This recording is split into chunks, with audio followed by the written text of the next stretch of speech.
Assalamualaikum warahmatullahi wabarakatuh.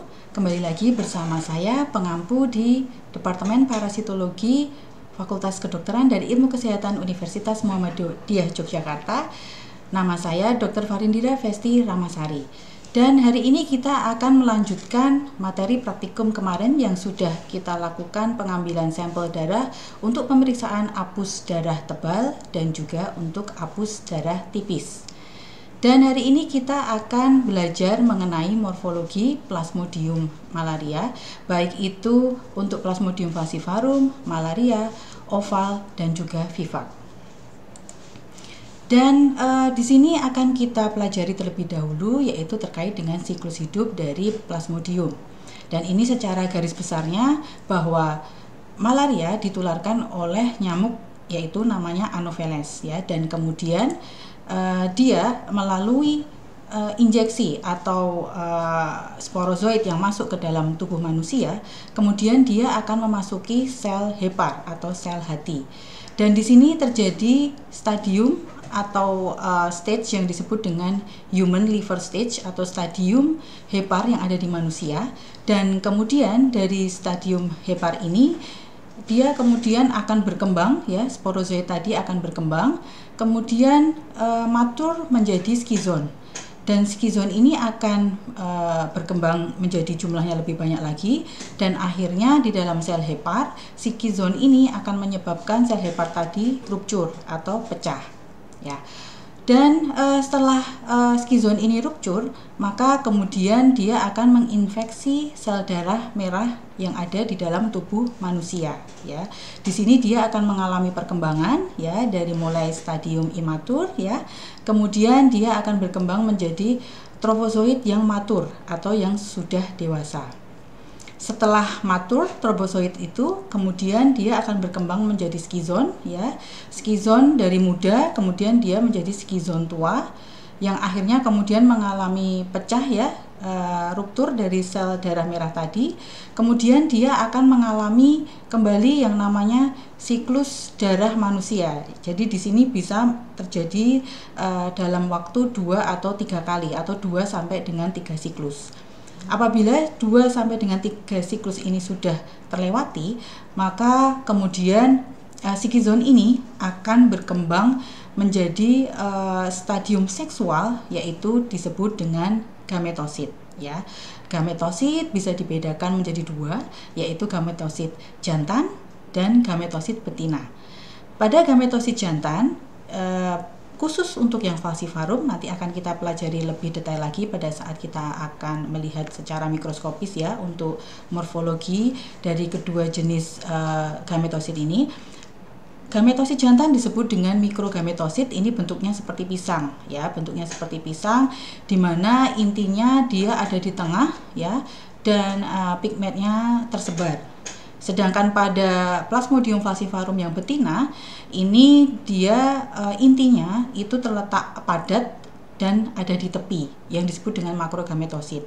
Sedangkan gametosit yang lainnya seperti Plasmodium vivax, oval, dan Plasmodium malaria, dia bentuknya bulat. Ya, nanti akan kita lihat lebih jelas lagi morfologinya satu persatu. Nah, spesies Plasmodium yang kita kenali saat ini yaitu ada 5, ya, yang menginfeksi manusia. Yang pertama yaitu Plasmodium falciparum, Plasmodium vivax, Plasmodium ovale, Plasmodium malaria, dan Plasmodium knowlesi. Yang baru mungkin adik-adik di sini baru pertama kali mendengar juga, atau memang sudah ada yang pernah mendengar, yaitu Plasmodium knowlesi. Ini sifat penularannya yaitu zoonosis. Jadi bisa ditularkan lewat hewan kepada manusia. Oke, ini kita lihat dulu, ya, secara garis besar untuk morfologi dari masing-masing spesies tadi. Yang akan kita pelajari di sini yaitu ada 4 spesies. Yang pertama yaitu Plasmodium falciparum. Nah, di dalam Plasmodium falciparum ini kita lihat, ya, ini adalah sel darah merah yang normal. Kita bandingkan apabila sel darah merah normal ini diinfeksi oleh Plasmodium falciparum. Apa yang akan terjadi? Nah, ternyata di sini ukuran dari sel darah merahnya ini adalah tidak berubah ya. Nanti coba kita bandingkan dengan infeksi yang disebabkan oleh Plasmodium falciparum yang lain seperti misalnya Plasmodium vivax atau Plasmodium oval. Di sini dia akan mengalami perubahan ukuran dari sel darah merah atau eritrositnya. Nah, kalau di Plasmodium falciparum ini tidak berubah ya adik-adik ya. Jadi dia tetap ukurannya seperti normal. Nah, di sini ada beberapa step atau tahap untuk perkembangan dari masing-masing plasmodium yang itu hampir sama ya semuanya untuk dari 4 atau 5 spesies tadi. Yang pertama yaitu stadium cincin ya. Di sini tampak kelihatan yaitu ukurannya normal ya. Kemudian di sini sitoplasmanya adalah tipis dan adik-adik lihat di sini ini adalah titik kromatin ya. Titik kromatin ini yang warnanya merah. Dan bisa juga dalam satu eritrosit atau satu sel darah merah itu diinfeksi lebih dari 2 parasit ya. Ini bisa dilihat di sini ada 3 ya. Kemudian dari stadium trofozoit ini akan berkembang menjadi stadium skizon atau skizon ini skizon muda ya. Tadi trofozoit ya, trofozoit muda dengan bentuk cincinnya, kemudian dia akan berkembang menjadi trofozoit tua di mana ukurannya ini sedang dan dia kompak ya di sini ya, kompak dengan adanya pigmen yang bergranula di sekitar sini. Dan di skizon ini nanti akan kalian lihat juga di sini ada merozoit ya. Merozoit ini jumlahnya nanti lama-kelamaan akan bertambah seiring dengan maturasi dari skizon tadi berjumlah sekitar 8 sampai dengan 24 ya. Dan tadi adik-adik juga sudah melihat keunikan dari Plasmodium falciparum ini bahwa pada stadium gametosit ini bentuknya seperti pisang ya, bentuknya seperti pisang. Nanti bisa kita lihat pada pemeriksaan mikroskopis yang lebih detail lagi intinya seperti apa, kemudian pigmennya bagaimana. Oke. Kemudian spesies yang kedua yaitu Plasmodium vivax ya. Di sini sama ada stadium cincin ya. Stadium cincin ini ada stadium cincin yang muda atau ring form ya. Dimana di sini kita lihat di sini adalah sangat membesar. Dan dia punya 1 sampai 2 titik kromatin. Kemudian kalau yang sudah mature atau yang sudah mulai berkembang lagi, di sini bisa kita temui bentuknya adalah amoeboid. Nah, bentuk amoeboid itu seperti apa? Nah, adik-adik bisa lihat di sini bentuk amoeboid itu adalah dia tidak beraturan ya, bentuknya seperti ini ya, tidak beraturan. Kemudian bisa kita lihat di sini adalah kromatinnya juga ya. Kromatin yang berwarna apa, adik-adik? Iya, betul, yang berwarna merah ya. Berwarna merah di sini ini bisa jumlahnya 1 sampai dengan 2 titik kromatin ya. Kemudian setelah trofozoit berkembang, kemudian dia akan masuk ke stadium skizon ya. Skizon ini ada skizon muda sama seperti tadi ya. Kemudian ada skizon yang mature atau yang sudah tua. Dan di sini jumlah merozoitnya itu lebih banyak ya daripada yang Plasmodium falciparum tadi. Jumlahnya di sini mencapai 12 sampai dengan 24 ya. Bisa dihitung dan kemudian pigmentnya juga bergerombol di sini. Nah, bedanya lagi dengan Plasmodium falciparum bahwa ukuran dari sel darah merahnya dia lebih besar ya. Kalau tadi yang Plasmodium falciparum kan dia ukurannya sama ya, sama dengan ukuran sel darah merah yang normal. Tetapi untuk Plasmodium vivax di sini dia ukurannya lebih besar ya, lebih besar daripada sel darah merah yang normal. Nah, dari skizon matur ini kemudian akan berkembang lagi menjadi gametosit ya. Gametosit ada gametosit female atau gametosit betina dan gametosit jantan ya. Di sini bentuknya berbeda ya dengan yang Plasmodium falciparum tadi. Dia bentuknya di sini adalah bulat untuk yang betina atau disebut dengan makrogamet, di mana sitoplasmanya ini dia adalah berwarna biru, kemudian intinya padat di tepi, kemudian dia terdapat pigmen yang menyebar di sekitar inti. Sedangkan pada mikrogametosit ya, di sini kita lihat bahwa intinya itu terletak di tengah dan difus dengan pigmennya dia tersebar ya. Bentuknya ini nanti hampir sama untuk yang gametosit, baik untuk yang vivax, malaria, dan juga untuk yang ovale. Nah, oke, di sini kita akan lihat yang oval ya. Ovale ini dia sifatnya itu hampir mirip dengan Plasmodium vivax, di mana dia akan menyebabkan sel darah merahnya itu membesar, atau bisa juga agak mengecil juga ya, tetapi biasanya dia membesar sama dengan Plasmodium vivax. Kemudian kadang kita temukan juga adanya titik James ya, dan bisa juga bentuknya akan mengalami perubahan seperti terjadi bentuk oval atau mengalami fimbriasi. Jadi tanpa adanya fimbrie ya, kita lihat di sini ya, ada fimbrie seperti jala-jala. Ini juga bisa indikatif sebagai Plasmodium oval. Untuk stadiumnya sama ya, stadiumnya jadi di sini ada stadium cincin ya, stadium cincin, ada cincin muda, kemudian cincin yang sudah lebih mature. Bentuknya juga bisa kita temui di sini seperti komet ya, sitoplasmanya, kemudian kromatinnya ada di ujung ya. Kemudian di sini ada trofozoid ya, trofozoid muda, kemudian dia berkembang menjadi trofozoid yang lebih mature ya di sini.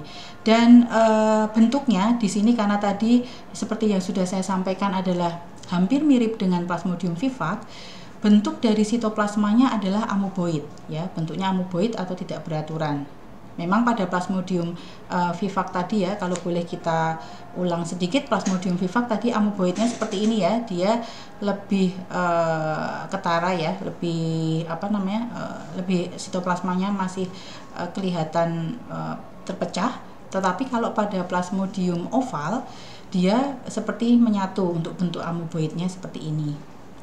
Kemudian dari stadium trofozoid dia akan berkembang menjadi stadium skizon ya, skizon muda, kemudian ada skizon tua. Dan jumlah dari Plasmodium ovale ini atau merozoid yang ada di skizon ini yaitu jumlahnya lebih sedikit daripada Plasmodium vivax, yaitu antara 6 sampai dengan 12 merozoid. Nah, di sini. Dan pigmentnya kita jumpai di sini adalah lebih gelap daripada Plasmodium vivax. Oke. Dan kita lanjutkan dengan Plasmodium malaria. Nah, bagaimana dengan Plasmodium malaria ini ya? Ini biasanya bisa kita temui pada daerah timur Indonesia. Kalau di daerah barat saya rasa untuk penemuan Plasmodium malaria ini sekarang sudah jarang ya. Dan memang yang lebih banyak kita temui proporsinya yaitu Plasmodium falciparum ya, itu lebih banyak daripada Plasmodium vivax ya. Tentunya dengan Plasmodium vivax yang bisa mengalami relapse, yang dapat berkembang lagi atau dapat menginfeksi manusia setelah 1 sampai 2 tahun manusia tersebut terinfeksi. Nah, untuk Plasmodium malaria. Nah, Plasmodium malaria ini yang khas ya. Saya tunjukkan yang khas terlebih dahulu. Jadi ini bentuknya pada stadium trofozoid kita dapat temui di sini bentuknya seperti pita ya, bentuknya seperti pita. Dan kemudian pada stadium skizon yang sudah dewasa kita bisa temui di sini adalah bentuknya seperti bunga aster dengan pigmennya yang kasar ya. Ini seperti bunga aster, kemudian terdapat pigmen yang kuning ini dia pigmennya kasar. Oke. Nah, supaya kita lebih memperdalam lagi yang sudah kita buat kemarin, yaitu untuk sediaan apus darah tebal dan juga sediaan apus darah tipis. Masih ingat ya bagaimana cara atau prosedur membuatnya adik-adik? Ya, nanti kalau misalnya masih ada yang lupa bisa dicek lagi untuk praktikum yang kemarin, bagaimana kita untuk pembuatan sediaan darah tebal dan juga sediaan darah tipis. Nah, pada sediaan darah tebal ini keunggulan dari sediaan darah tebal ini bahwa kita bisa mendeteksi parasit yaitu 20 kali lebih banyak daripada sediaan darah tipis. Sehingga apabila kita melakukan deteksi infeksi Plasmodium ya di suatu area yang dia tingkat endemisitasnya itu adalah rendah, maka sangat cocok sekali atau sangat baik jika kita melakukan apusannya yaitu berupa darah tebal. Karena kenapa? Ya, betul. Karena memang jumlah dari parasitnya adalah 20 kali lebih banyak daripada sediaan apus darah tipis ya. Jadi sediaan darah tebal ini adalah sangat cocok sekali apabila kita untuk melakukan identifikasi pada daerah endemisitas malaria yang rendah.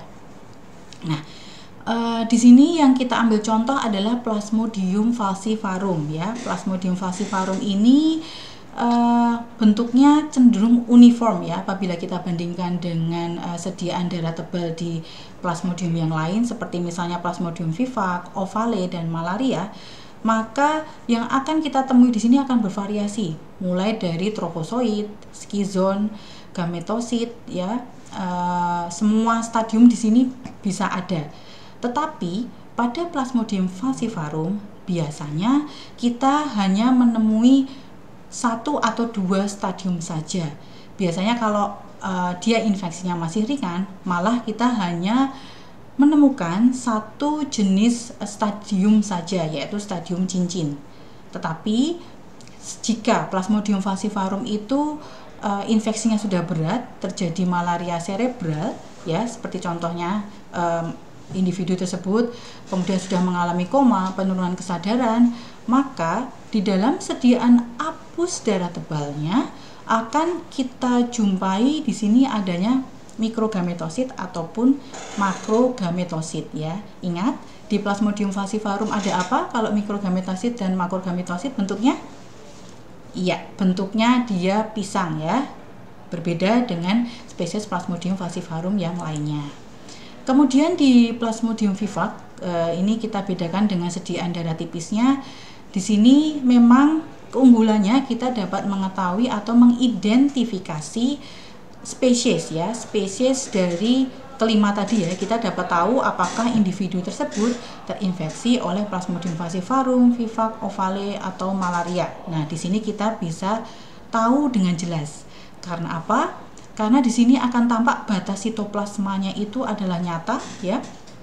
Kemudian bentuk dari parasitnya itu jelas. Jadi tentunya di sini kita dapat mengidentifikasi spesiesnya. Dan yang kedua terkait dengan bentuk dari sel darah merahnya itu sendiri ya. Karena di sini sel darah merah itu ukurannya akan berubah sesuai dengan Plasmodium yang menginfeksi. Masih ingat ya apa saja sel darah merah yang akan membesar pada saat terinfeksi suatu atau salah satu jenis spesies Plasmodium? Yang membesar apa? Ya, yang membesar adalah Plasmodium vivax dan Plasmodium ovale. Betul sekali adik-adik. Ya, kemudian kita lanjutkan secara lebih detail per stage-nya atau per stadiumnya untuk masing-masing Plasmodium. Yang akan kita tekankan di sini yaitu Plasmodium falciparum dan Plasmodium vivax. Kenapa? Karena memang yang lebih banyak menginfeksi di Indonesia. Ya. Ini adalah gambaran secara kasarnya saja ya bagaimana Plasmodium vivax ini ya, bisa adik-adik lihat di sini. Kita bandingkan ya Plasmodium vivax, kemudian yang nomor 2 ini adalah Plasmodium ovale yang ukuran eritrositnya dia lebih besar daripada yang normal.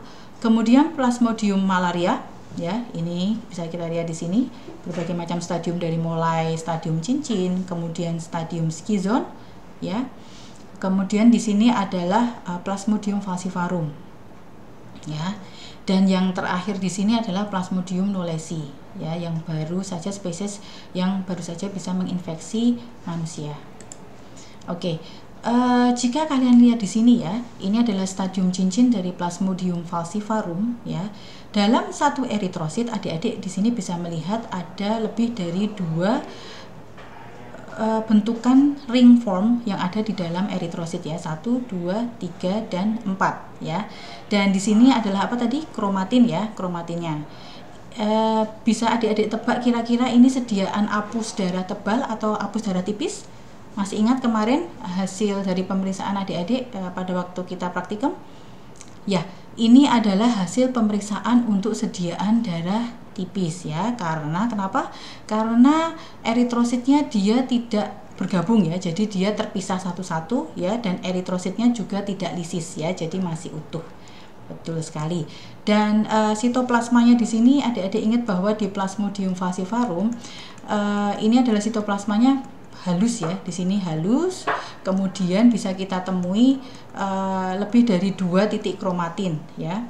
Dan bentukannya di sini kadang bisa berbentuk seperti akole atau burung terbang. Jadi dia hanya seperti garis ya, garis merah gitu ya, garis merah kecoklatan yang menempel pada eritrosit. Ya, itu variasi bentukan dari stadium ringform untuk Plasmodium falciparum. Nah ini untuk lebih memperjelas saja dengan 2 dots atau 2 titik ya. Tuh. Kemudian untuk yang trofozoid untuk stadium yang lebih mature, di mana di sini tampak ukurannya dia sedang dan juga lebih kompak ya. Ukurannya sedang dan lebih kompak, dan di sini ada kromatin yang ada di tengah. Nah, ini infeksinya bisa lebih dari 2 ya. 1, 2 ya, atau seperti tadi gambar sebelumnya bisa kita jumpai sampai dengan 3 atau 4 parasit yang menginfeksi eritrosit manusia. Nah, untuk mikrogametosit ya, mikrogametosit pada Plasmodium falciparum atau yang jantan ya ini ya Dik ya. Jadi yang jantan ini dia intinya difus di tengah ya, kelihatan sekali ya di sini ya, intinya difus di tengah, kemudian bentuknya seperti pisang dan warnanya merah ya. Dia ukurannya melebihi dari eritrosit yang terinfeksi. Kemudian ini bisa kita lihat lebih jelas lagi ya, intinya ada di sini. Kemudian pigmennya dia juga menyebar di sini. Nanti kita bandingkan dengan yang ada di makrogametosit atau yang gametosit yang betina. Oke.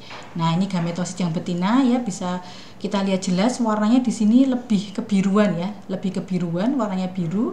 Dan intinya dia padat di tepi ya, dan pigmennya ini dia tersebar merata di sekitar inti ya. Ini bisa kita lihat lebih jelas lagi ya di apusan darah tipisnya bagaimana bentukan dari makrogametosit ya. Intinya ini ya, intinya ada di sini, kemudian pigmen-pigmennya yang menyebar di sekitar inti. Oke. Dan untuk skizon pada Plasmodium falciparum ya, merozoidnya adalah berjumlah sekitar 8 sampai dengan 26 ya. Bentuk pigmennya sendiri di sini dia sudah menjadi satu ya, tidak menggerombol seperti pada Plasmodium vivax tadi dia tersebar, tetapi di sini dia akan di satu area saja. Kemudian kita beralih ke Plasmodium vivax ya. Plasmodium vivax di sini bentukan dari trofozoid mudanya dia hampir membentuk amoeboid ya. Kalau tadi yang Plasmodium falciparum dia sitoplasmanya halus ya. Kadang di Plasmodium vivax stadium cincinnya akan kita jumpai bentuknya yang tidak beraturan seperti ini ya. Oke. Dan nah ini amoeboid ya, bentuknya dia juga sitoplasmanya lebih tebal dibandingkan dengan Plasmodium falciparum. Untuk stadium ringform yang tua, ukuran amoeboidnya sendiri akan berkembang atau menjadi lebih besar jika kita bandingkan dengan ringform yang stadium yang awal tadi ya, yang muda ya. Jadi dia lebih kecil, sedangkan kalau sekarang akan kita bandingkan dengan yang tadi bahwa ringformnya ini dia lebih teratur ya kalau untuk yang muda, tetapi yang stadium selanjutnya ini akan tampak ringformnya dia lebih tidak beraturan atau amoeboid. Nah, ini adalah trofozoid yang sudah mulai berkembang dari Plasmodium vivax. Nah, bisa kita lihat di sini ya, dia sudah mulai berkembang, sitoplasmanya tadi sudah mulai membesar. Nah, ini sama ya di Plasmodium vivax juga. Kita perhatikan juga di sini adalah ukuran eritrositnya ya adik-adik ya, bahwa di sini ukuran eritrositnya lebih besar daripada ukuran eritrosit yang normal atau yang tidak terinfeksi.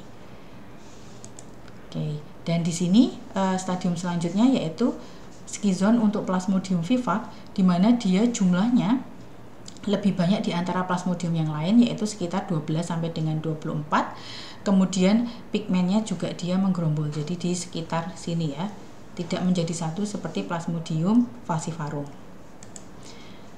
Ini bisa kita lihat lebih jelas lagi ya terkait dengan skizon Plasmodium vivax ya. Dia sudah merozoidnya sudah mulai terpisah-pisah seperti ini ya, dan bentuknya memang lebih besar ya pada eritrosit yang terinfeksi. Oke, ini slide terakhir dari penjelasan praktikum kali ini.